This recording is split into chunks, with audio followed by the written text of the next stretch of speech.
Medical കോളേജിലെ ICU തുണി കൊണ്ട് മറച്ചുവെന്ന പരാതി പരിശോധിക്കാൻ മനുഷ്യാവകാശ കമ്മീഷന്റെ ഇടപെടൽ. കമ്മീഷൻ സ്വമേധയാ രജിസ്റ്റർ ചെയ്ത കേസിലാണ് നടപടി. അമൽ തേനംപറമ്പിലുണ്ട്. അമൽ, മെഡിക്കൽ കോളേജിൽ സാഹചര്യവുമായി ബന്ധപ്പെട്ട് എന്തൊക്കെ വിശദീകരണം വരുന്നുണ്ട്? മനുഷ്യാവകാശ കമ്മീഷന്റെ ഇടപെടൽ ഏത് നിലയിലാണ്? അത്യന്തം ഗുരുതരമായ പ്രതിസന്ധിയാണ് തിരുവനന്തപുരം മെഡിക്കൽ കോളേജിൽ നിലനിൽക്കുന്നത്. മെഡിക്കൽ കോളേജ് ആശുപത്രിയിൽ ഈ ICU പ്രവർത്തിക്കുന്നത് താൽക്കാലികമായി സജ്ജീകരിച്ച ഒരു ഹോളിലാണ്. അവിടെ നേരത്തെ മാർച്ച് 17 ഒരു തീപിടുത്തം ഉണ്ടായിരുന്നു. അങ്ങനെ ICUവിൻ്റെ പ്രവർത്തനം നിലച്ചു.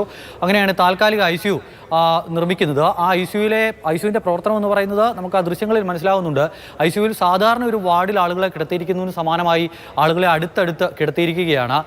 എന്തെങ്കിലും തരത്തിലുള്ളൊരു സുരക്ഷ, ഒരു ആരോഗ്യ സുരക്ഷ, പരിരക്ഷ അവർക്കുണ്ടോ എന്ന് ചോദിച്ചാൽ ഇല്ല എന്ന് പറയേണ്ടി വരും. കാരണം ശസ്ത്രക്രിയ അടക്കം കഴിഞ്ഞ് കിടക്കുന്ന ആളുകൾക്ക് എപ്പോൾ വേണമെങ്കിലും ഇൻഫെക്ഷനൊക്കെ വരാൻ പറ്റുന്ന സാഹചര്യമുണ്ട്.